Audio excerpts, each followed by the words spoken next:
Vamos a comenzar nuestro siguiente panel.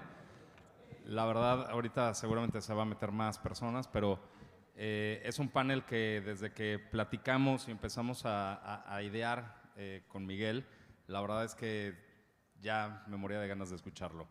Es un tema muy importante para todo lo que estamos hablando de platicar a futuro. En este panel, pues bueno, Miguel va a hacer los honores de presentarles a nuestros panelistas, pero la verdad es que tienen muchísimo conocimiento el tema de procesos para transformar la cultura laboral, los productos, la información con lo que hacemos las cosas. La verdad es que es súper interesante. Entonces, si me lo permiten, presento a Miguel y Miguel nos va a hacer el favor de presentarnos a nuestros panelistas. ¿Me ponen la imagen, por favor? Para no equivocarme. Bueno, Miguel es director corporativo de recursos humanos de Royal Holiday Vacation Club. Es licenciado también en Relaciones Internacionales y MBA de la Universidad de Anáhuac. Cuenta con especialización en oratoria, negociación internacional y recursos humanos. Con 25 años de experiencia, ha sido gerente de operaciones y ahora es director de recursos humanos en Grupo Royal Holiday. Así es que, Miguel, muchísimas gracias y tienes un panelazo. Así es que, a tus órdenes.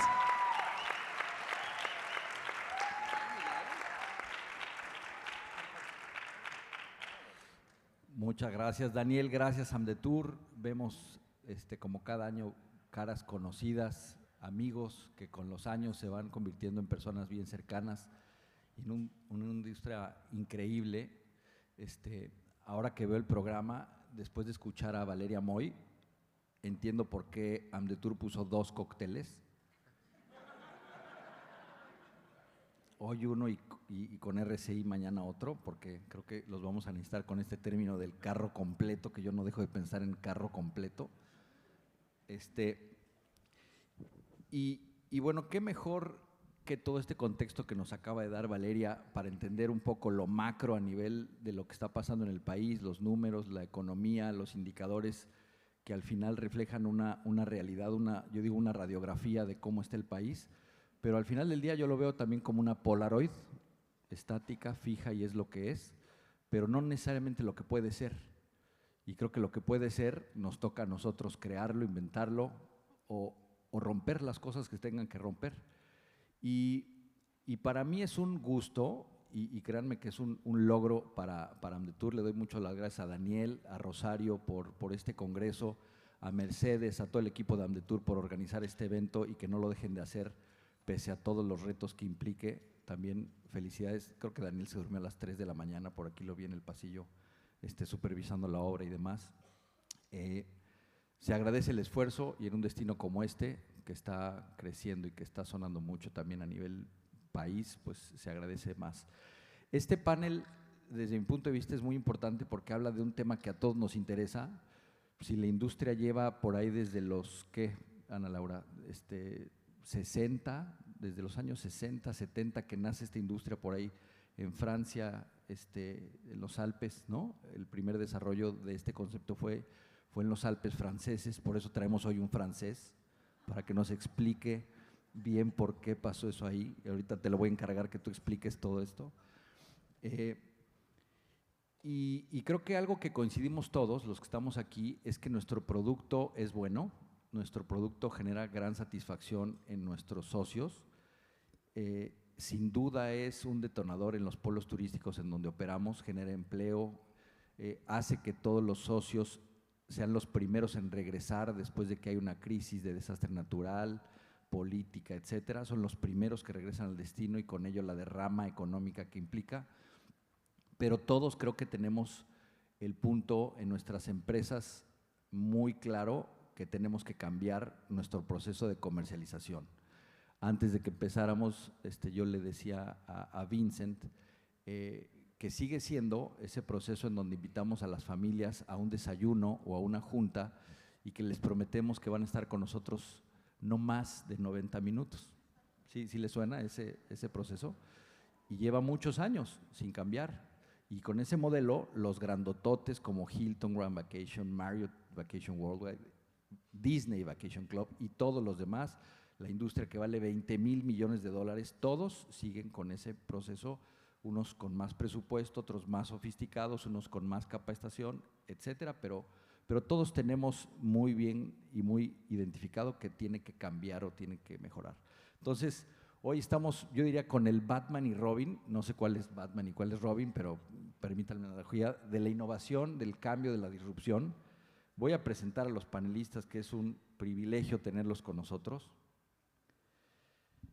Sergio Caetano es director de consultoría de Redbox, cuenta con 17 años de experiencia frente a procesos de innovación, construcción de marcas, creación de experiencias de consumo, modelos de negocio y desarrollo de cultura de innovación.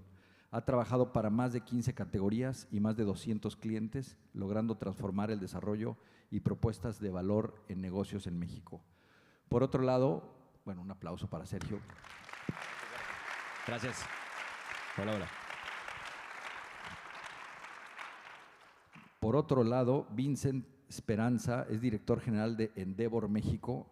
Vincent, francés, apasionado por México, promueve el emprendimiento de alto impacto y su trayectoria incluye formación en negocios internacionales y liderazgo ejecutivo. Actualmente lidera Endeavor México y asesora también a nivel regional. Es autor, conferencista y cofundador de Zero Bullshit, reconocido como transformador en México por la revista Quién en 2002. Un aplauso también para él. Muchas gracias. Pues vamos directo a arrancar con esto. Me gustaría que primero se aventaran un comercial de qué es Endeavor y qué es Redbox, y de ahí nos arrancamos un poco. Cuéntanos, Vincent, para la gente que no conoce qué es Endeavor, qué hace Endeavor. Súper. Pues muy buenas tardes a todas y todos. Muchísimas gracias por la invitación. Me puse camisa y me pusieron foto con playera cuando siempre fachoso y dije, no, voy a poner una camisa para el día de hoy. Pero les cuento un poco de Endeavor para los que no conocen. Es un movimiento que tiene ya más de 25 años a nivel mundial, cuyo enfoque es cómo transformas a las economías a través del emprendimiento de alto impacto, ¿no? Entonces, nuestra misión es constantemente identificar, impulsar y apoyar a lo que llamamos emprendedores de alto impacto. Para darles unos ejemplos, atendemos compañías como Kavak, como Justo, como Ben & Frank, Bitso, Clip, este tipo de compañías en México, a nivel LATAM, Mercado Libre, Globant, Rappi, Corner Shop, 99 Minutos. Esos son el tipo de compañías que atendemos. En México llevamos más de 20 años con esta misión, ¿no? De hacer crecer emprendedores, ayudarles a que consigan el éxito y una vez que tienen éxito, los motivamos para que reinviertan su éxito en beneficiar el ecosistema, que se vuelvan mentores, que se vuelvan inversionistas, que se vuelvan voceros de un movimiento de emprendimiento.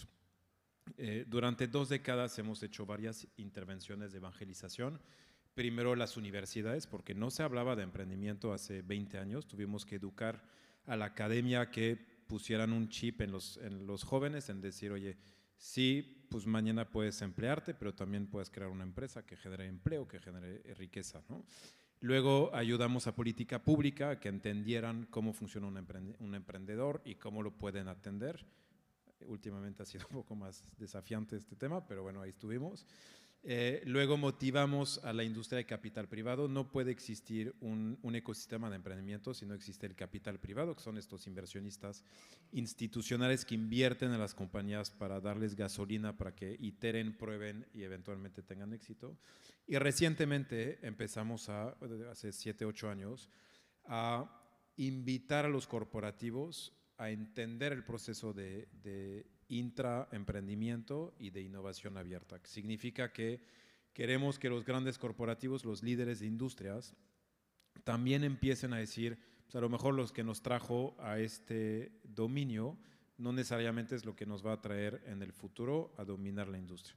¿Y cómo lo podemos hacer en armonía con el disruptor, ¿no? Eso es lo que hacemos. Por eso siempre hablo de innovación abierta y por eso va a ser interesante hablar con Sergio, que tenemos, o sea, atacamos el mismo problema con 2 ángulos y ojos complementarios. Así que, pues más o menos este es el elevator pitch de Endeavor. Muy buen elevator pitch. Muy bueno. Te la pusieron un poquito complicada para que nos digas qué es Redbox. Bueno, sí, me la pusiste muy complicada. Nosotros somos Redbox. Redbox es una compañía de innovación. A lo que nos dedicamos es ayudar a las empresas a pensar en su futuro. Y no solo pensar en el futuro, de repente lo que nos toca es ver cómo los emocionamos detrás del futuro. Decimos que trabajamos como un equipo en dos cosas, porque nuestro modelo lo que hace es que no te doy la solución, sino que te acompaño en el camino. Entonces te hacemos dos cosas. Te inspiramos por un lado y te ayudamos a descubrir la solución. Esta solución que requiere tu reto, ¿no? A veces hay retos chicos, medianos, grandes, hay retos que tienen que ver con promoción, hay retos que tienen que ver con una nueva experiencia de mi producto, hay retos que tienen que ver con una nueva oferta de valor, ¿no? Entonces nosotros tenemos un modelo de innovación en el cual acompañamos a las compañías a través de todo este proceso, ¿no? Llevamos 22 años haciéndolo en México. Nos decimos que somos un innovation native, es decir, nacimos pensando ideas. Hace 22 años cuando decían, oye, ¿y qué haces? ¿Haces research? No, no hacemos research. ¿Haces publicidad? No, no hacemos publicidad. Pensamos en soluciones a los retos de negocio y decían, ¿ideas? ¿Vendes ideas? Hoy suena un poco más claro, pero 22 años para atrás era algo challenging en aquel momento, ¿no? Entonces, bueno, yo entro a la compañía 17 años después, bueno, más bien, llevo 17 años dentro de la compañía, ayudando justo a pensar, pues, qué sigue en muchas industrias. A veces la industria tiene que ver con el mundo pecuario, ¿no? Y entonces estamos viendo cerditos, perros, gatos, ¿no? Y de repente tiene que ver con marcas de lujo, ¿no? Entonces estamos viendo coches, posicionamientos de marca. Y a veces tiene que ver con el mundo hotelero y con el mundo de las vacaciones y que, por cierto, pues siempre es bien placentero, ¿no? Estar de este lado. Bueno, pues lo hacemos siempre a través de un modelo. Hoy la compañía está construida de dos grandes partes. Una parte que tiene que ver con solucionar estos grandes retos interesantes para las marcas, y por otro lado, entrenar, porque como bien decía Vincent, hay una necesidad latente y cada vez mucho más presente en las compañías detrás de que el talento necesita tener la posibilidad, uno, de levantar la mano y pensar y decir, oye, tengo una idea. Dos, de que la compañía entienda que cuando tienes una idea, pues tienes que echarlo a andar. Es decir, tiene que haber un mecanismo para que su idea empiece a ver pues un cauce, ¿no? Y que pues la gente después tenga un proceso para hacerlo. Entonces hemos trabajado también muchos años en desarrollar todo un modelo, nuestro modelo de innovación, ¿no? No es algo que nos aprendimos en un libro y de repente empezamos a profesarlo, sino es la forma con la que consultamos todos los días. Entonces hay todo un negocio ligado a la academia. Finalmente soy Sergio Caetano, soy director de consultoría y pues a eso, muy contento de estar aquí y gracias por invitarnos. Ayúdame a resolver. Le eché ganas, gracias ¿viste? por no ya vi que traen- 1-1. A ver, ayúdame a resolver algo porque el título del panel dice innovación contra disrupción y algunos creemos que es sinónimo o algunos otros pensamos que cuando estás innovando, como si hubiera una escala de innovación, cuando se llega muy alto, llega una disrupción. Pero mejor, ¿por qué no tú nos ayudas, Sergio, a entender qué es innovación, qué es disrupción? Si hay diferencias, si es sinónimo, cuéntanos. A ver, nosotros, como definimos nosotros innovación desde la perspectiva Redbox, es que son ideas implementadas que generan valor para alguien, ¿no? Y en muchas ocasiones nos han tocado clientes que dicen, yo quiero innovación disruptiva, quiero construir valor. ¿Y qué es disruptivo? Pues es algo que rompe con lo establecido dentro de la industria. Nosotros incluso lo llamamos internamente como anomalías. O sea, hay industrias que están estáticas históricamente y después de estar estáticas históricamente viene una anomalía o viene este tipo de disrupción. Si existe, pasan afuera, pero lo que hemos aprendido en el camino es que no necesariamente es el grueso de las innovaciones que vemos en nuestro país ni dentro de las compañías. Y por cierto, les cuesta mucho trabajo ejecutarlas. Entonces, intentando clarificar, dentro del mundo de la innovación estamos entregando valor. Disrupción es una forma de entregar valor, totalmente lo es. Pero para las compañías que me toca trabajar y para el mundo en el que estamos haciéndolo, pareciera que sí están un poquito contrapunteadas. Las necesidades, las realidades de las compañías y de su operación muchas veces están más enfocadas en la incrementalidad. Nosotros le llamamos do better, ¿no? A veces hacemos do better y do different. Do different es la disruptiva. El do better es un poco más la incremental. Es esta innovación que no deja de perder valor, por cierto, o sea, sigue siendo valiosa, pero parte de un tema mucho más incremental. Y generalmente corresponde al 90% de las cosas que vemos allá afuera, 90 y algo por ciento de las cosas que vemos allá afuera, o que nos toca trabajar e impulsar. Ojo, no hay que perder de lado la parte disruptiva. Son innovación las dos, pero la parte disruptiva las vemos mucho menos presente, de menos desde mi perspectiva, que tiene que ver con resolver los retos internos dentro de las compañías, la vemos mucho menos presente porque es complicada la ejecución. Sirve para pensar objetivos, para trazar una línea de construcción más a largo plazo, y las compañías que tienen la posibilidad y la capacidad de aterrizarlas, hemos visto que logran agarrarlas y echarlas a andar. Creo que el resto juegan un poco más del lado del emprendedurismo y del lado de Vincent, con ideas que nacen disruptivas de origen, pero en el lado corporativo a veces nos cuesta trabajo pensar en lo disruptivo y ejecutar lo disruptivo. ¿Por qué? Porque implica más retos, porque implica tener a veces cosas o procesos que no sé hacer, ¿no? O porque a veces no tengo el quién, es decir, no tengo a la gente correcta para ejecutar una cosa que se sale de mi operación. Y entonces por eso no es tan presente de mi lado. Entonces, conclusión, las dos son innovación, solo una es menos presente que la otra, las dos entregan valor, pero pues tienes que tener un poco más de recursos, pensamiento y estrategia para llevarlas a cabo. A ver, pregunta para los dos. Por ahí hay un concepto que de hecho muchos empresarios, no nada más de esta industria, sino de diferentes industrias, dicen cuando las cosas van muy bien o si identificas que algo no está roto, no le muevas. Y creo que tiene que ver con los famosos, por ejemplo, en nuestra industria, los presupuestos. Los estamos alcanzando, estamos llegando a metas más altas del año anterior. La pregunta para los dos, ¿cuándo es importante cambiar? ¿Cuándo es importante innovar? ¿Antes de que sea necesario y tú provocas el cambio y tú rompes lo que no estaba roto? ¿O ya que es necesario, ya que de repente tus presupuestos no los estás alcanzando, ya que de repente tu producto no está siendo del agrado de tus usuarios o consumidores? ¿En qué momento en la experiencia que cada uno tiene, y primero tú, Vincent, cuándo es importante? ¿No? Estás hablando aquí con empresarios de la industria de la propiedad vacacional, turisteros, etcétera, o es algo que por moda o por inspiración, no, pues también hay que entrarle. Vincent. Sí. Mira, la respuesta es evidente, ¿no? O sea, es antes de que alguien te venga a detronar o antes de que se te empiece a aplanar la curva, es cuando es el mejor momento. Prácticamente es imposible lograrlo por un tema cultural y por un tema de arrogancia. Y la arrogancia aniquila completamente el deseo de innovar, disrumpir o como lo quieras llamar. Y la arrogancia significa, oye, estamos alcanzando esto, los números van muy bien, miren la competencia, esto es nosotros tal. Y este dominio, esta comodidad es lo que aniquila. Para que tú quieras innovar, alguien te tiene que incomodar, ¿no? Puede ser alguien adentro, puede ser un ente interno, entrenado, formateado, para incomodar a la organización y formular preguntas que no nos hacemos y que dice, ¿qué pasa si? ¿No? Y si intentamos algo distinto, que es esta parte de mejora de procesos y tal, o porque llega alguien afuera que te empieza a decir, híjole, ¿no? Y yo me gusta, conozco un poco la industria, pero me gusta tocar ejemplos distintos, porque si yo les digo la industria de turismo, siempre va a decir, no, es que pues nosotros somos distintos, y es que nosotros, la industria, es que nosotros se mueve diferente. Pero miren, yo hablaba hace años con la banca tradicional, ¿no? Y la banca tradicional, si tú ves cómo te trata, está terrible, ¿no?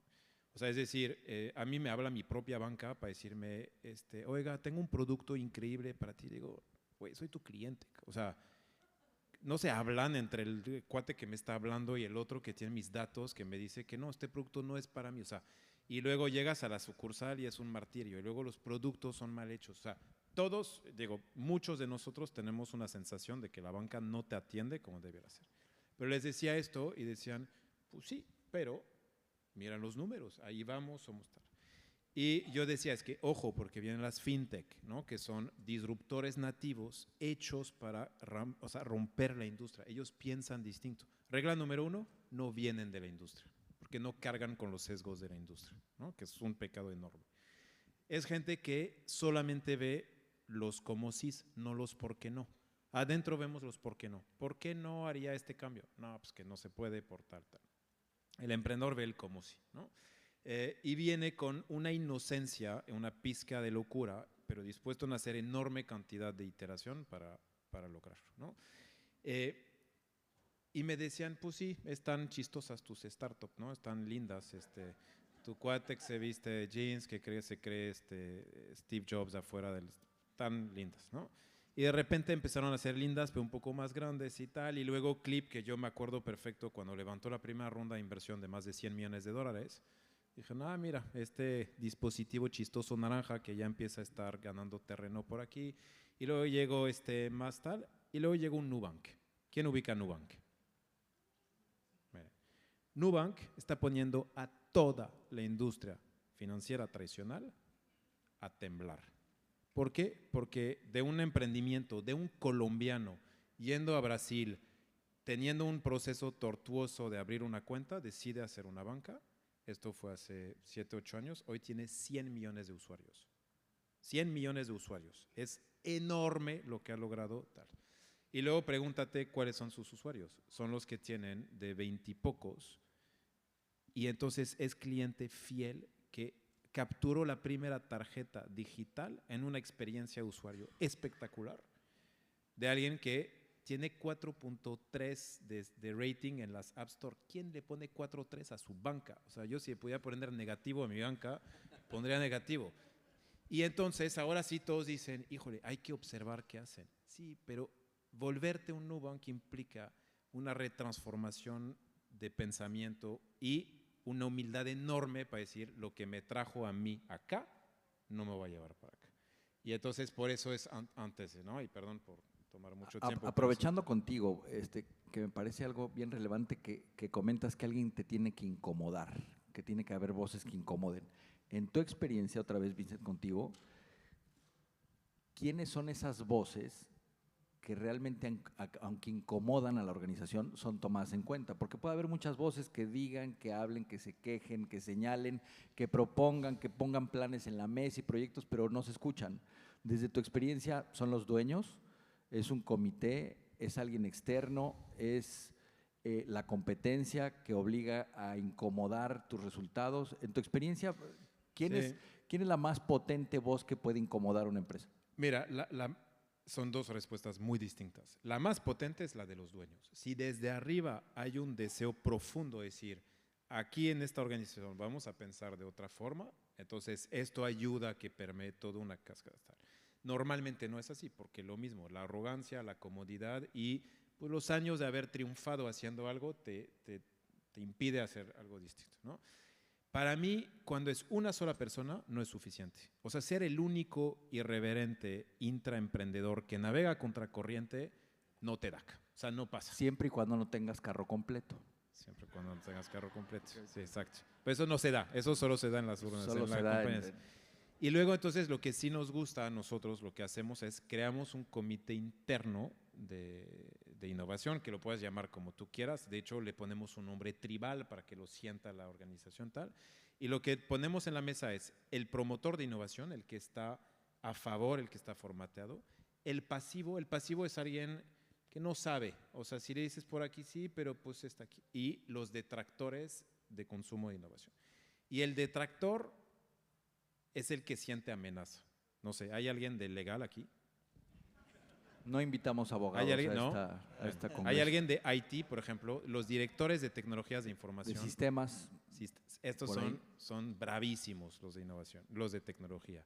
El de compras. ¿Por qué? Porque entonces cuando tú, si tienes la cabeza, si tienes un grupito, pero te dicen, perfecto, hagamos cosas disruptivas, y te mandan un contrato con una startup de 90 páginas con 4 NDAs y un pago de 120 días, pues ya se acabó. O sea, porque eso sí es disfuncional para el consumo de emprendimientos. Estos son lo que yo llamo los detractores conscientes o inconscientes. Los que están sentados a la mesa, pero por amenaza a su chamba, porque lleva una década haciendo lo mismo y se siente muy cómodo haciendo lo mismo, pues tarde o temprano le mete obstáculos al consumo de innovación o al consumo de pensamiento diferente. Eso es lo que tienes que romper primero y luego hacer todo lo demás. Pero no es trivial, ¿eh? Gracias. Sergio, antes de que sea necesario, ya que es necesario el cambio, tu óptica. A ver, comparto mucho con Vincent. En el proceso que a nosotros nos toca vivir, generalmente tiene que haber un objetivo, tiene que haber un reto.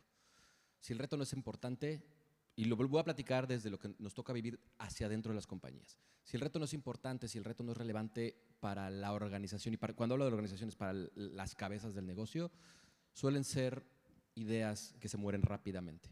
Entonces, para que haya un reto, muchas veces sí necesitamos que algo pues, ya esté roto, ¿no? Hay que hacer.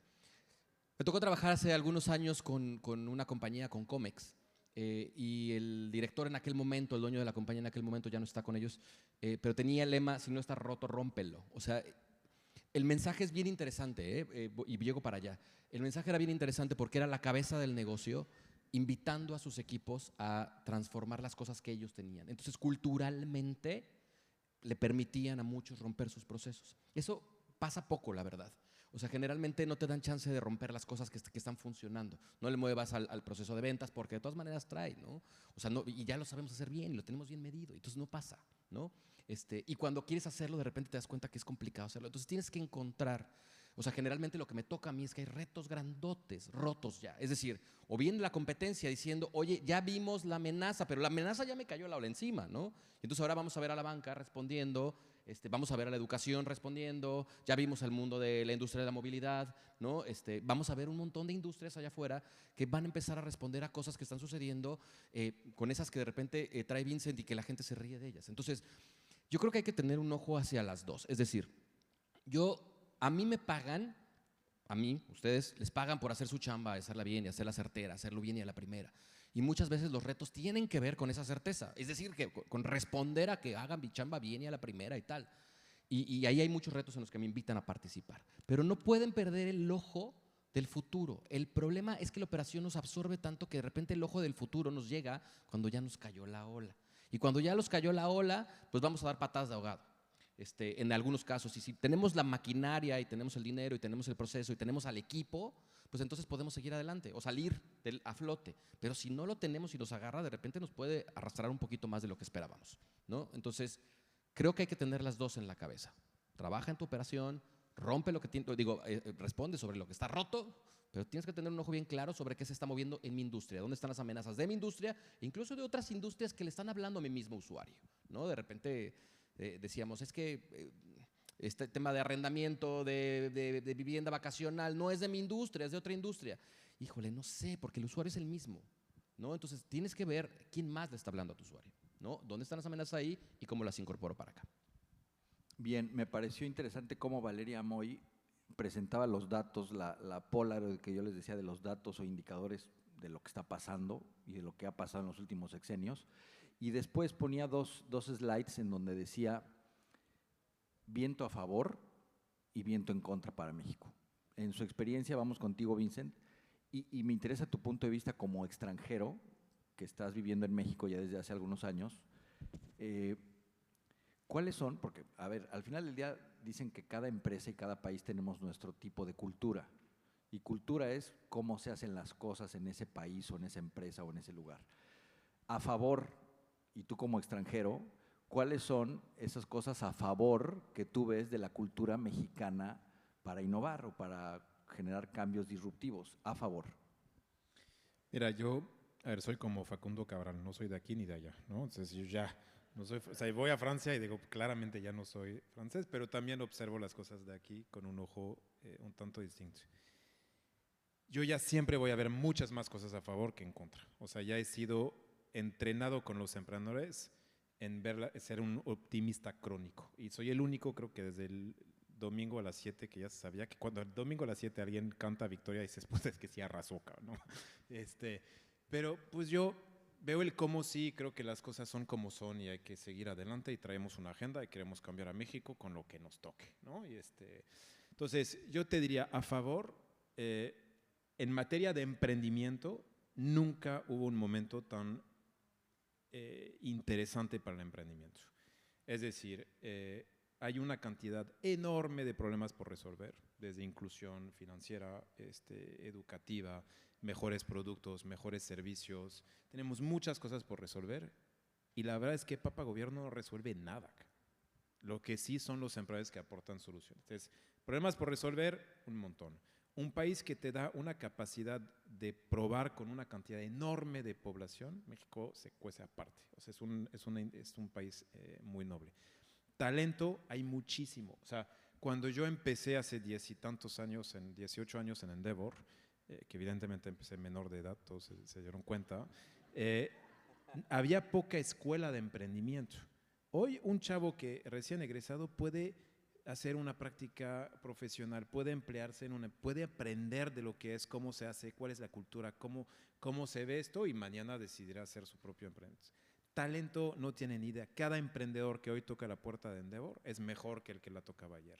Los equipos que funcionan detrás son equipos extraordinarios. O sea, te retan mucho, son equipos, uno, ya con cada vez más diversidad de género, complementariedad de orígenes, de dónde vienen, gente que tiene experiencia increíble. Capital, lo hay. Apetito por consumir emprendimiento, innovación, tecnología, muchísimo. O sea, ¿quién maneja como manejaba? Yo llegué a México en el 99, pues una guía roja en las patas, rascaba tarjetas de teléfono de marca. Hoy te subes en coche. O sea, todas las industrias han sido cambiadas, han sido transformadas. Entonces yo veo un momento extraordinario para el emprendimiento y México una tierra muy fértil para que esto suceda. Viento en contra, para mí tiene… Esa todavía no la pregunto. Okay. ¿Ya vieron? Ya soy francés, ya soy más mexicano, obedezco. Dije, no la pregunto, vamos con Sergio. Aspectos culturales de México a favor para innovar, para cambiar, para romper las cosas, que tú identifiques en lo que llevas de experiencia en Redbox. A ver, la primera es, la gente ya lo entendió, las compañías ya la entendieron. Antes había que llegar con ellas a decirles, es que hay que innovar, hay que transformar, hay que evolucionar la compañía. Y decían, bueno, pero ¿dónde está el ROI? O ¿por qué lo tenemos que hacer? O había que vender, había que hacer un tema de lobbying y de venta, de middle management hacia arriba, hacia top management. Hoy ya no pasa eso. Hoy las compañías ya saben que se tienen que transformar o eventualmente van a desaparecer o van a morir o van a matar áreas. Y no solo son las compañías como grandotas, lo vemos en áreas, ¿no? Áreas de investigación de mercados que si no se reinventan rápido, pues de repente ya se los comió ChatGPT, ¿no? O cualquier que tú quieras, ¿no? O sea, hay un montón de áreas y hay un montón de piezas que ya saben que se tienen que transformar. Esa creo que es la primera, entonces ya lo sabemos. La segunda, que creo que también es importante, es que saben que lo tenemos que hacer de manera un poco más acelerada. La innovación, desde lo que me toca vivir a mí, cuando pensamos una idea de producto nuevo que se tiene que lanzar, un proceso que se tiene que transformar, todavía en México tarda año y medio, más o menos. Es decir, de que se gesta la idea a que la vemos en la calle, porque la llevaron a ejecución, a producción, a prototipado, a lo que tú quieras, tarda un montón de tiempo. Las avenidas se van. Entonces creo que dos cosas favorables, las compañías saben que tienen que innovar, la segunda es saben que lo tienen que hacer más rápido. A veces, para hacerlo más rápido, pues no lo puedes hacer solo, necesitas el aliado, necesitas la startup, necesitas, ¿no? Y un poco es terreno fértil. También coincido, el talento cada día está más destacado.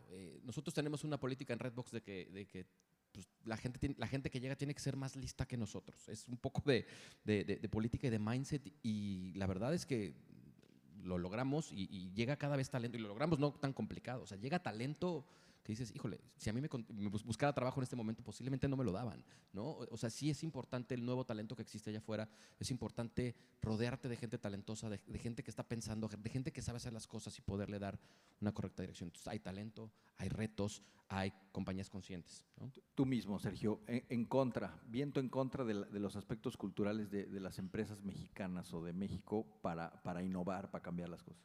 Híjole, un poco arrogancia por un lado. Todavía tenemos a estas compañías que quieren ser, que no han entendido el valor del equipo, que no han entendido el valor de construir, pues sí, células, equipos, dirección, y que se quieren todavía colgar la medalla de manera independiente. Y lo que sucede es que difícilmente pasa. Necesitas trabajar con buen talento, eso juega un poco en contra. No sé, pensamiento poco estratégico, creo que también es un viento en contra. A veces platico desde dos niveles, desde las partes de arriba de los negocios. El C-level dentro de las compañías sabe operar un negocio, pero lo que hemos descubierto es que no siempre sabe la dirección correcta para innovar. Y entonces un poco del viento en contra es que necesitamos estar más cerca de las compañías y ayudarles a encontrar la dirección en donde tienen que poner ojos, donde tienen que poner talento, donde tienen que poner el dinero. A veces estamos volteando hacia un lugar que no necesariamente es el que transforma su compañía, el que transforma este país, el que transforma la organización, y pierden un montón de tiempo, pierden un montón de dinero y pierden un poco de confianza en procesos de transformación y evolución, ¿no? Entonces son un poco de los vientos en contra. No trabajamos tanto ligado a gobierno, entonces tampoco sabemos qué pasa del otro lado de la operación y del aterrizaje, pero es algo de lo que veo culturalmente en las compañías y la innovación. Gracias. Ahora sí, Vincent, en Ahora sí, contra, ya, en contra. Y mira, es bien chistoso porque los dos lo vemos con un ojo totalmente diferente. Es decir, atacamos el mismo problema, cómo ayudas corporaciones en transformarse, en reinventarse. Nada más que una adentro y yo con el consumo del emprendedor, ¿no? Entonces, mi obsesión es el emprendimiento y el ecosistema de emprendimiento, y en el caso de Sergio y Redbox es un poco más interna de los corporativos. Entonces, yo del lado de los viento en contra del emprendedor, como cultura mexicana, yo creo que el extremo castigo definitivo ante el fracaso. México castiga de sobremanera el fracaso en lugar de celebrar el intento, y esto aniquila el deseo para crear una generación de futuros emprendedores. Porque la probabilidad de que tú fracases empezando un negocio no es altísima, es gigantesca, o sea, es inmensa. La probabilidad de que tú triunfes es muy baja, pero... Un paréntesis ahora que tocas ese tema. Por ejemplo, de tu experiencia de los emprendimientos o casos como nos comentabas de innovación, de cada 10 empresas o proyectos que quieren innovar, háblame de porcentajes, ¿cuántos fracasan y cuántos logran llegar a un siguiente nivel tipo Nubank? Yo tengo otros datos, pero no, la inmensa mayoría, o sea, cualquiera que se atreva. La y mayoría por eso fracasa. Yo hablo siempre de la licencia de fracasar, ¿no? O sea, cómo le otorgas una licencia a un equipo por fracasar. Pero es complejo asignarla, medirla y también ponerle un alto, ¿no? Pero la cultura de fracaso en México es muy, muy extraña, porque no existen emprendedores que no son resilientes, que no se levantan, que no aprenden, ¿no? Y tienes una cultura gringa que celebra el fracaso, tienes una cultura mexicana que lo castiga de sobremanera. Es decir, si tú dices, yo tengo una idea, lo primero que te van a decir es que esta idea es estúpida, ¿no? Claro. Lo segundo es que cuando lo vas un poco a decir, no solamente tu idea es estúpida, pero tú también eres estúpido platicando, ¿no? Y entonces como que toda la gente te viene como que diciendo que no. Y luego el emprendedor con E mayúscula, ¿no? Sin género, se forja de una piel de cocodrilo, de un estómago de gorila y de otras cosas que no voy a decir. Y entonces dice, yo sí voy por acá, ¿no? Y eventualmente, después de muchos tropiezos, tiene éxito. Pero en el tropiezo te lo dije. Pero ya saben cómo lo dicen, ¿no? Te lo dije, ¿no? O sea, con un tono cínico, güey, pusiste tu tiempo, tu lana, tu esfuerzo, tu reputación. Pues tropiezas porque es la única manera de eventualmente. Y somos una sociedad que la remarca así como fuerte, ¿no? Pero a su vez, cuando sí tienes éxito, pues por suertudo, porque traes el buen apellido. O sea, no sé si se dimensionan la mochila de culpas culturales que cargamos, pero la de el que no tranza no avanza, me pone, te lo juro, no de malas, lo que sigue acá. O sea, que sigamos creando esto, me pone de verdad de malas porque digo, ¿cómo vamos a crear una generación de disruptores, de gente que piense distinto, si les hacemos creer que solo triunfa el lacra, ¿no?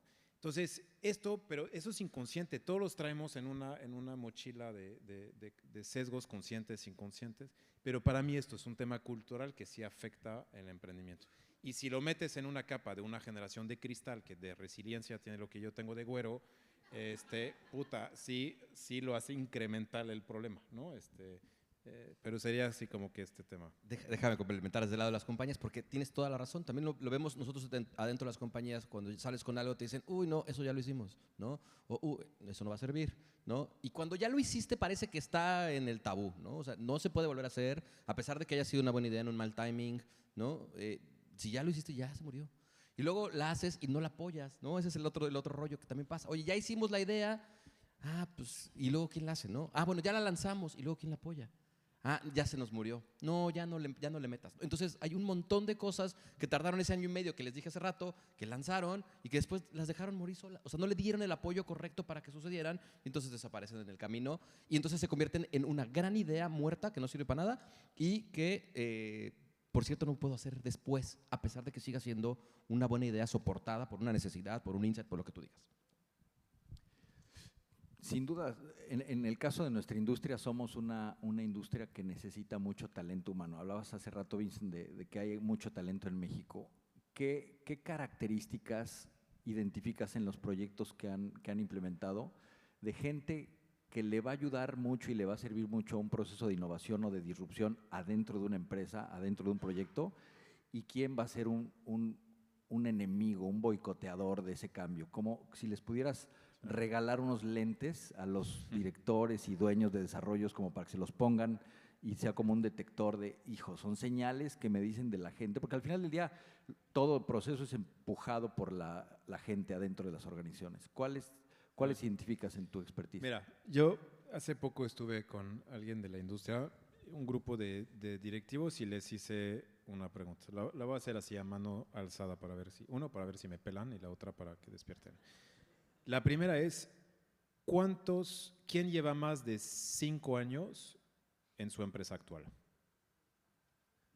Okay. ¿Quién lleva más de una década en la industria de turismo? ¿Quién tiene de pandemia para acá? Ok. Para mí, quien provoca cambios son las muy pocas manos que llevan poco tiempo en la industria, ¿no? Porque cuando tú llevas muchos años en la industria, traes los sesgos de la industria y cargas con ellos porque te los dejas de cuestionar. Es un proceso natural, no es que son malas personas, ¿no? O sea, es porque atrofia, bueno, no los conozco todos, no me consta, pero suenan que sonríen todavía. Pero te voy a decir, por ejemplo, yo les hago una pregunta que se dejaron de hacer hace mucho tiempo. ¿Quién es el imbécil que dijo que el check-in es a las 3 y el check-out es a las 12? Encarcelen a este cabrón. Yo no sé quién se lo dijo, no sé quién. Lo que sí sé es que aquí nadie se lo cuestiona, porque viene con la industria, está acostumbrada a esto y no lo pregunta, porque es un tema de que, pues así es, ¿no? ¿Quién dijo de este desayuno? Yo, o sea, les comento, yo hace 25 años, cuando era estudiante, vendí tiempos compartidos. Pues, tenía el verano y no tenía dinero, dije, pues voy a hacerla, ¿no? Lo hice en Mayan Palace, en Acapulco, en el 2000, o sea, ya llovió, ¿no? Si alguien está de aquí, pues… Pero hace poco fui a dar una plática para gente de la industria y dije, se me antoja volver a probar esto, entonces fui a decir yo voluntariamente que estaba interesado en un paquete vacacional. Shoot me. Pero bueno, era parte del show. Y el cuate, muy buen vendedor, me hizo la mismita que hace 25 hacía. O sea, nada más que lo hizo con un iPad, era mucho más profesional que yo, pero quiso ver si calificaba, ¿no? Estoy casado, hijo, sí, si no, pues no. Y luego, oye, ¿qué pasaría, Vincent, si te dijera que todo esto es para ti en 2,5 millones? No. Bueno, ¿qué crees? Mi gerente me dice que por 430,000 pesos es tuyo, ¿no? Y veía todo el arte comercial y decía, así lo hacías de 25 años, es irreal, no ha cambiado. Y lo peor de todo es que funciona, porque ¿cuánto es la derrama económica en clubes vacacionales tal? Un día se va a acabar. Un día, se los juro, se va a acabar. No es o sea, no hay manera que esto sea permanente. La industria disquera cambió, la industria de movilidad cambió, la industria financiera cambió. Deseo de todo corazón que la educación cambie mucho, dramáticamente. Todo cambió, consumimos distinto. ¿Por qué esta no? A ver, hay dos cosas que creo que también tenemos claro los que estamos en este lugar, que también hay cosas que no van a cambiar en la gente de todo el mundo, sin importar el país, cultura, ¿verdad? La gente quiere seguir viajando y quiere gastar menos cuando viaja. Claro. Tú, Vincent, tú, Sergio. Totalmente. Hay cosas que no cambian. Traje yo un objeto, tiene 75 años. ¿Conocen la famosa pluma Bic? Además, coincide que el origen es francés, de París. Tiene 75 años y no ha cambiado nada. No ha cambiado. Sí, 75 años. La Y pluma este no ha producto- cambiado, pero el método sí. Y este producto ha vendido 100,000 millones de plumas desde hace 75 años. ¿Qué me dicen de estos dos componentes? La gente quiere seguir viajando y quiere gastar menos cuando viaja, independientemente de reglas o procesos. ¿Quién la quiere tomar? Pues, pero eso pasa y lo vas a seguir encontrando en muchos lugares. En algún proyecto nos tocó trabajar para un grupo hotelero y encontrábamos, el insight era muy claro. O sea, no solo la gente quiere seguir viajando y quiere pagar menos, la gente lo puede hacer. O sea, si tú te pones abusado y das unos 3, 4, 5 clics, puedes encontrar una mejor tarifa seguro.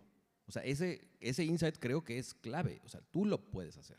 El problema es el esfuerzo que tú tienes que meter en hacerlo. Ahora, cuando balanceas el proceso que tienes que hacer cada vez versus meterme a un desayuno para hacerlo, pues de repente, más bien, el problema con la industria en la forma en la que están trabajando actualmente es que está basado de un negativo, de un gran negativo, y no necesariamente destacando el gran positivo que tienes por hacerlo, ¿no? O sea, hay muchos procesos que son muy painful para el usuario.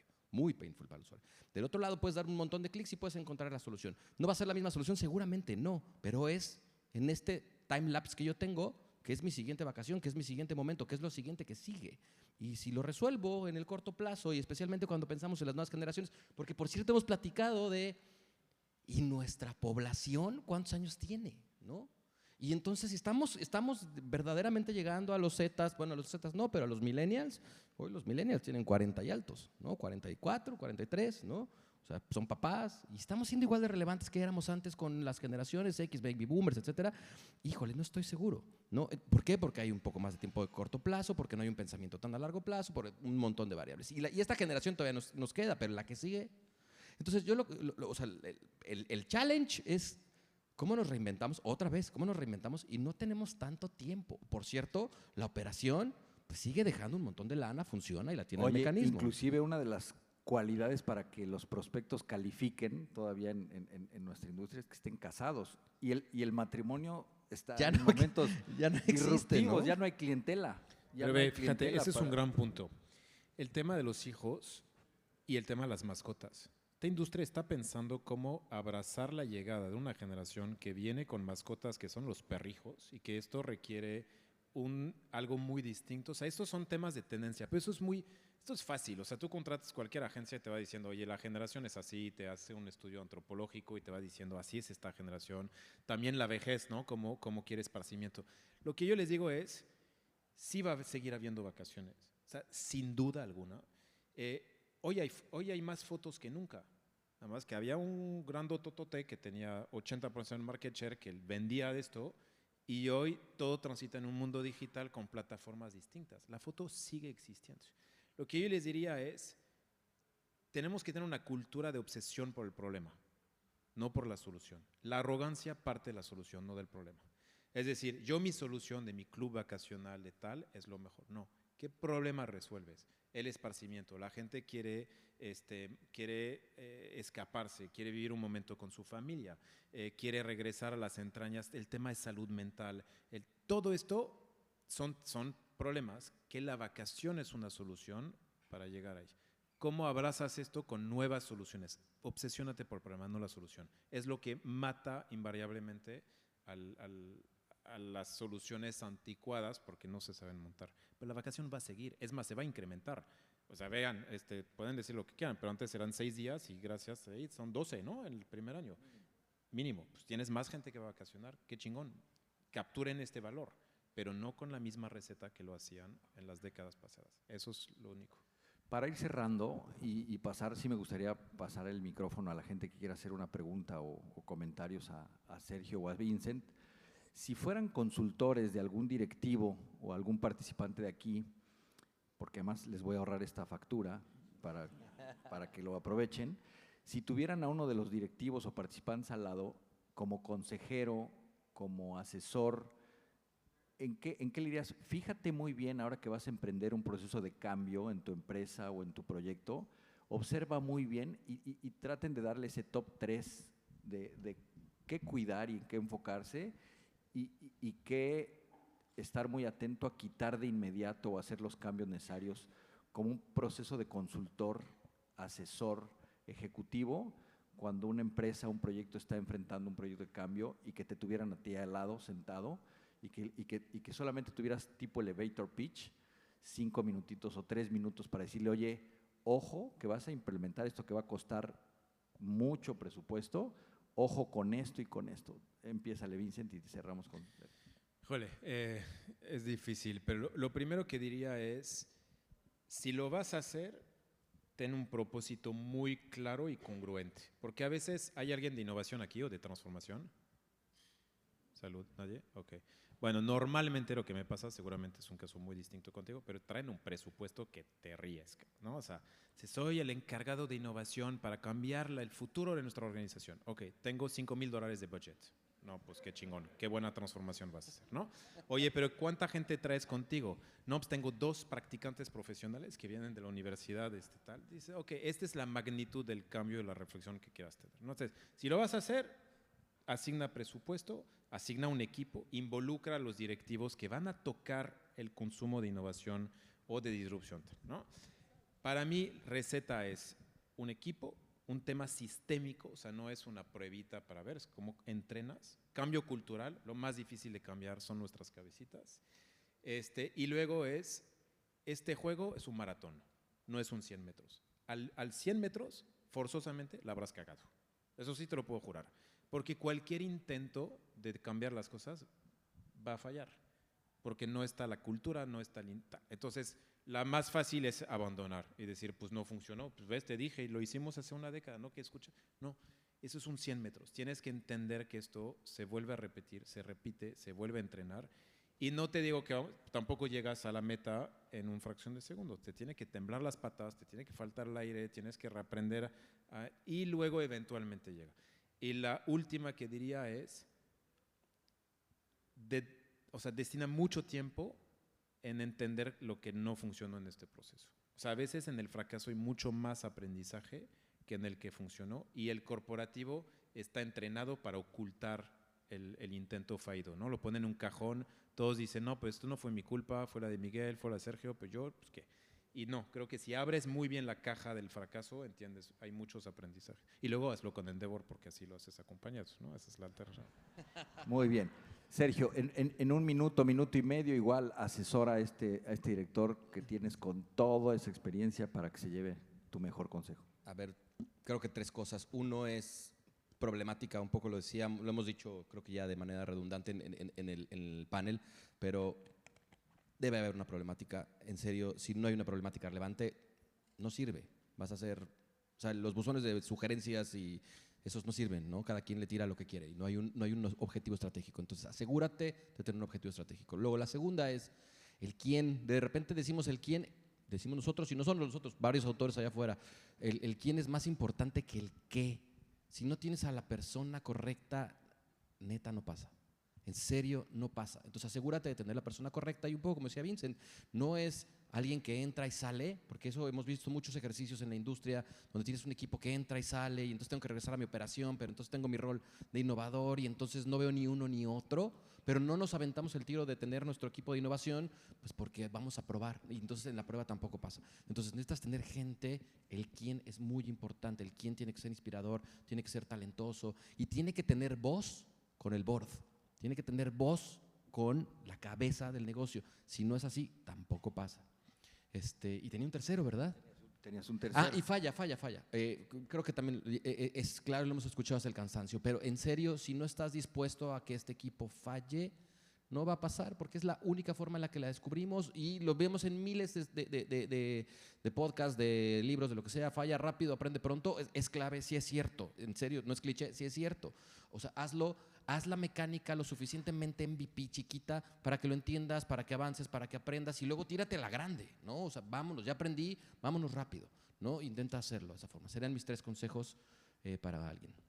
Muchas gracias. Creo que yo desde la parte de talento que estoy en recursos humanos, cuando todavía me toca entrevistar gente y me presentan un currículum en donde veo años de experiencia en una empresa y en otra, ahora que lo comentas, lo que trato de ver entre líneas es todos los errores que ha tenido ese ejecutivo, esa persona que se quiere contratar con nosotros y que digo, bueno, si esta persona tiene 17 años, también en esos 17 años ha cometido errores en otra empresa, que la idea es que no venga a cometerlos a la nuestra. Entonces también no es lo mismo tener 10 años de experiencia que repetir un año 10 veces. Y entonces creo que nos quedamos con este tema de abrazar el fracaso, el error, atrevernos. Creo que somos una industria que además probamos y cambiamos muy rápido, somos muy ágiles. Y bueno, pues esperamos que esta presentación, este panel con Endeavor, con Vincent y con Sergio les haya parecido de valor. Les voy a pasar al micrófono porque creo que vale la pena si alguno de ustedes quiere comentar. Y antes de las preguntas, les pido que les den un aplauso a...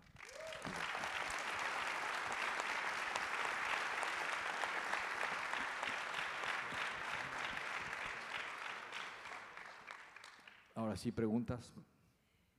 Muchas gracias, Vincent y Sergio. Conocí Redbox, me encantó la compañía. Les quiero hacer una pregunta. Yo tengo un reto enorme y es cambiar el paradigma de mi board, porque mi board está acostumbrado a ser revenue centric y que todo el negocio es basado en los dividendos para ellos. Y yo estoy tratando de cambiar a ser customer centric. ¿Hay algún tipo, además del reto del paradigma y de la cultura, ustedes tienen alguna sugerencia para que yo tenga, primero yo y después mi equipo, algún tipo de certificación en esta gran especialidad del Customer Journey, tipo SAPOS, que exista esa especialidad en Customer Journey para que todo lo veamos desde el punto de vista del Customer Journey? Cabrón. Eso es cuando no Está tienes buena la respuesta, ¿no? pregunta, está interesante. No, lo que yo te diría, yo creo que lo que hace mejor un emprendedor cuando nace es obsesionarse por el cliente, ¿no? A diferencia de por los stakeholders, por el board y todo. Te diría que si a lo mejor contratas a alguien que viene de una compañía que admiras verdaderamente cómo toda la atención está cargada hacia el cliente, te va a venir con muchos aprendizajes y te va a hacer preguntas distintas.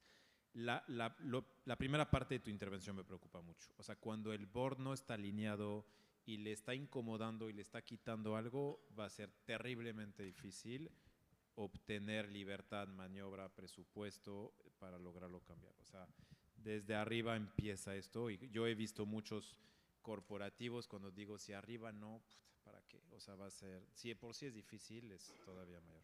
Pero hay compañías y muchas son emprendedores en Endeavor que se han obsesionado por el cliente y hay gente que tiene puestos dedicados al tema del cliente. Entonces creo que hay mucha gente que ya pasó por ahí.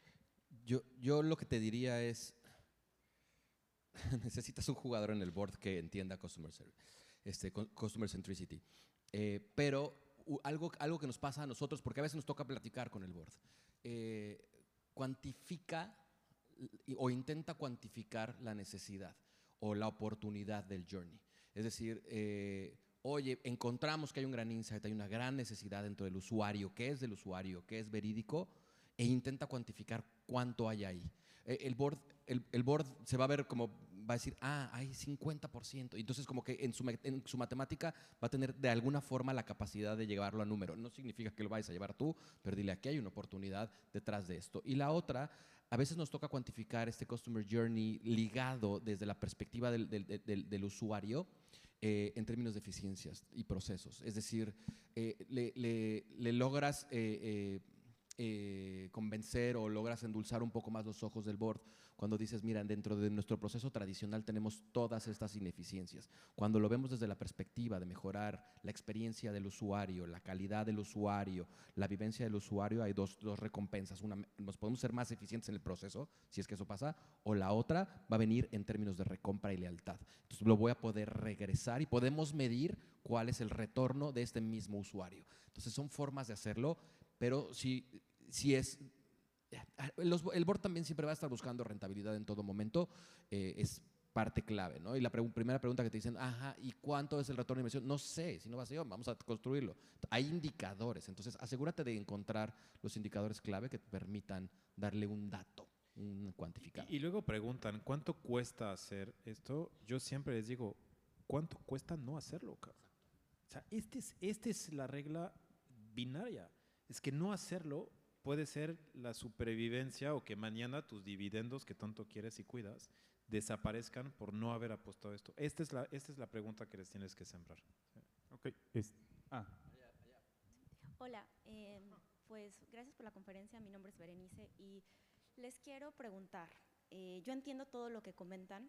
En una empresa que es pequeña y que es una startup, creo que el modelo que ustedes comentan es muy sencillo. Y yo he trabajado en ambas empresas, en empresas muy grandes y en empresas más pequeñas. Pero en las empresas grandes los errores cuestan y cuestan muchísimo. Entonces, cuando hablamos de errores, hablamos de que realmente se pierde mucho en esos errores y sobre todo el tipo de industria y negocio. Y también de políticas y procedimientos se forma la cultura, sobre todo en empresas grandes. ¿Cómo proponen hacer esto en compañías grandes donde si no hay políticas y procedimientos, la gente se pierde? O yo no, desde recursos humanos, porque trabajo en tecnología para recursos humanos, no veo cómo no marcarles una línea para crear cultura y no tratar de ver que todos no cometamos errores para no perder dinero ahí. Sobre todo cuando tratamos con clientes y necesitamos fidelizarlo y eso depende de tener el mínimo error y que ellos estén cómodos, claro. Mira, yo creo que estoy muy en desacuerdo con las chiquitas la tienen más fácil. Las chiquitas no tienen lana, no tienen reputación, no tienen una marca que pesa, y luego el error es quiebras, ¿no? O sea, en tu intento ya no pudiste sobre. Yo creo que pero justamente el castigo a no hacerlo es tan grande que entonces entrenas a alguien así como ser iterativo y tal. Pero sí le das al clavo. Por eso yo dije, es un tema de gente y un tema de proceso. Porque si tú tienes gente convencida de hacer un tema de cultura, de innovación, hay una licencia de fracaso encima de la mesa de innovación, con presupuesto, con una prueba razonable de vamos a hacer estos 2 o 3 intentos y tal, pero que los procesos no van de la mano con esto porque hay compliance, porque hay política y porque en mi industria y porque tal, tarde o temprano no se puede meter todo esto, ¿no? Por eso, y ahí es donde yo creo que mi visión de innovación y disrupción es, yo creo que adentro puedes mejorar procesos. Adentro de su organización hay gente que tiene una buena idea, hay gente que tiene un ojo distinto que te puede aportar un cuestionamiento para mejorar marginalmente algo dentro de tu compañía. Pero para mí la disrupción solamente puede ser por fuera, porque justamente tiene todo lo distinto en sus procesos, en su cultura, nacieron para disrumpir, nacieron para transformar. Y si tú ves industria por industria, ¿quién fue el jugador que la cambió? Es alguien que no viene de la industria, es alguien que viene de fuera, porque lo que dijimos de los sesgos y todo esto. Y yo creo que es muy difícil que adentro de tu casa construyas con recursos de la primera, la que es hoy rentable, el que va a matar esta casa. Es bien difícil, o sea, requiere tanta adecuación de talento, de presupuesto, de proceso, que por eso yo creo que la apuesta correcta es crear una cultura de innovación, creo procesos que permitan consumir y aprender y hacer algo conjunto con el disruptor. Por eso yo hablo siempre de innovación abierta, que este es este puente. Pero ahí tú tienes que estar en desacuerdo. Estoy en desacuerdo, totalmente. No, a ver, a mí lo que me preocupa, el escenario que planteas es un escenario cultural también. Es un escenario donde los errores cuestan mucho. ¿Por qué? Porque crecimos, así nos educaron, por cierto, en un proceso de certezas. Es decir, me pagan para hacerlo bien y a la primera. Y si no lo hago bien y a la primera, le cuesta dinero y entonces no soy bueno, entonces yo soy malo. Y entonces, ¿qué es lo que pasa? En un mundo donde la transformación existe, pues hay un montón de fricción en estos dos mundos. O sea, es decir, transformar, innovar, pues habla de poca certeza, habla de fallar, habla de intentarlo, ¿no? Entonces, paso 1 es que es cultural. En una compañía donde los errores cuestan mucho, si lo entiendo perfectamente, necesitamos establecer una cultura de innovación. Esa cultura de innovación parte de tener talento, parte de dar permisos y parte de dar presupuesto. Un presupuesto que la compañía esté dispuesta, como en el emprendedurismo, a gastar, a usar para aprender, para fallar y para crecer. Si eso no pasa, entonces va a ser bien complicado cambiar la mecánica de todos, porque si a mí me van a decir estás despedido por pensar una idea, pues entonces automáticamente truncaste la innovación en tu compañía. O si me van a decir, híjole, vamos a poner a alguien en reemplazo y a ti te vamos a mover a otro lado, o vamos a callar tu voz, pues automáticamente no va a pasar. O sea, no, va a ser una compañía que por más deseo que tenga, y abro deseo entre comillas, de innovar, la verdad es que no va a suceder. Entonces, es un tema cultural de negocio, sí, hay que ponerlo en agenda de dirección, hay que subir a los equipos. Y lo que hemos visto es que empiezan a subir a pequeños equipos, a pequeñas células. Tampoco tengo que invitar a todos a ser innovadores, no, tampoco pasa eso. Pero sí podemos crear una serie de embajadores, una pequeña célula a la que le asignamos un reto, 2 retos, cómo lo construimos y le damos recursos para hacerlo. Le damos un sistema y le damos una forma nosotros lo llamamos prototipado o prototipado rápido, donde aprendemos si jala o no jala. Una vez cuando encontramos si es la idea correcta que tenemos que hacer, la escalamos, le metemos lana y entonces lo echamos a andar. Pero entonces hay un modelo, hay un proceso, hay una cultura y hay un equipo. Si no, y hay presupuesto. Que puedas perder, que estés dispuesto a perder y entonces funciona mejor de esa forma. Si no, es complicado. Me encanta el concepto de licencia para equivocarte. A mí no me la está dando AmDetour, entonces vamos con una última pregunta. Ok. Por acá. Muchas gracias por su plática, se me hace muy interesante. Me gustaría, yo aprendo más con historias, entonces me gustaría que me contaran una historia enfocada a un negocio que tenga muchos años de cualquier giro y que pudo adentrarse en esta disrupción, en esta innovación y tuvo resultados prometedores. Me gustaría que me contaran esa historia y creo que nos va a quedar más claro cuál es el journey que debemos de seguir, porque sí tenemos que actualizarnos no solamente en este giro, sino en todos. Quien por ahí contar lo de Nubank y no sé si tengas otro caso así. Ser en la comida, Creo que el caso de Kavak, no sé si sea una historia buena, que es un unicornio ahora que conocen, o tú. Sí, a ver, si quieren yo se las cuento, porque la conozco desde sus entrañas y desde muy temprano, y luego la gente puede decir, pues es que a mí me fue bien, me fue mal, pero yo, o sea, piensa en el punto de partida. Alguien vive un problema, ¿no? Que es Carlos intentando salir de Colombia, donde está con Linio para venirse a México, quiere vender su coche, tiene una experiencia pésima. Y cuando llega a México quiere comprar un coche y tiene una experiencia pésima, ¿no? O sea, desde la perspectiva de la compra y de la venta. Y dice, algo tenemos que cambiar. Esta industria viene con muchas fraudes técnicos, mecánicos, financieros. Yo no sé si me van a robar el cheque, el motor o el coche, ¿no? O sea, es un poco lo que viene. ¿Se acuerdan cuando poníamos el teléfono celular en el parabrisas? O sea, sigue real pensar esto, ¿no? Y de repente dice, ¿por qué? ¿Qué pasa? Y entonces pone, ¿qué pasaría si hago a través de datos, a través de inteligencia, digamos, de datos, esto? Y la primera vez que crea un algoritmo para predecir el valor de un coche es con puros algoritmos, no tiene un mecánico.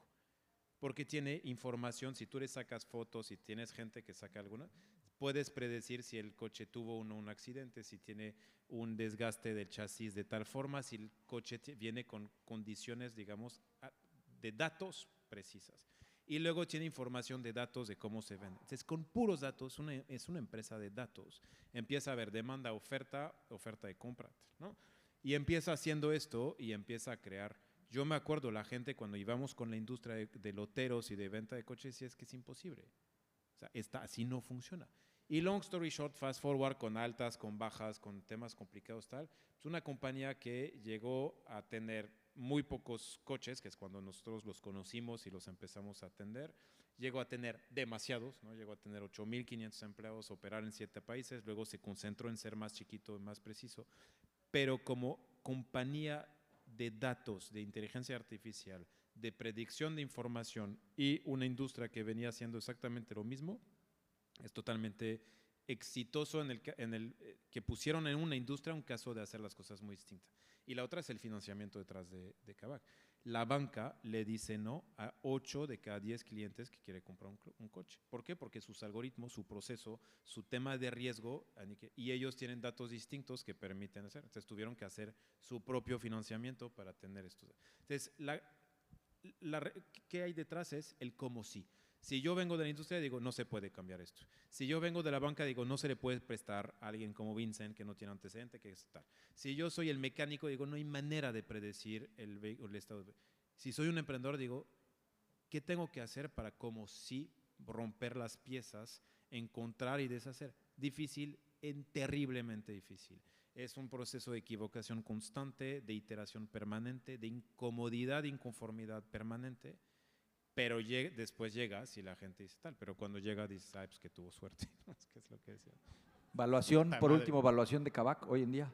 No, pues la de hoy en día es muy difícil de predecir. De hecho, llegó a ser el primer unicornio de México, que ser un unicornio no es un fin, es un medio que apalanca el éxito, pero México necesitaba uno. O sea, yo que llevo muchos años en emprendimiento, sí era importante que por fin demostráramos al ecosistema de que somos capaces de crear una compañía que tenga tal nivel de evaluación. Que es más de 1,000. Llegó a tener más de 8.9 mil millones de dólares.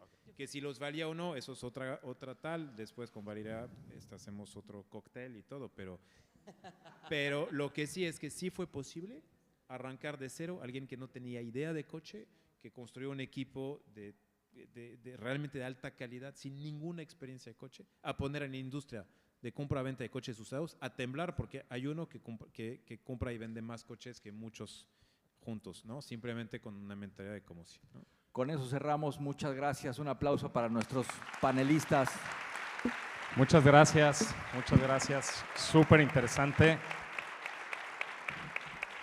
Y pues una invitación a todos a crear estos procesos de innovación internamente, buscar cambiar, buscar constantemente ser mejores. Sergio, Vincent, increíble. Miguel, muchísimas gracias. Gracias a todos y les vamos a dar aquí su reconocimiento.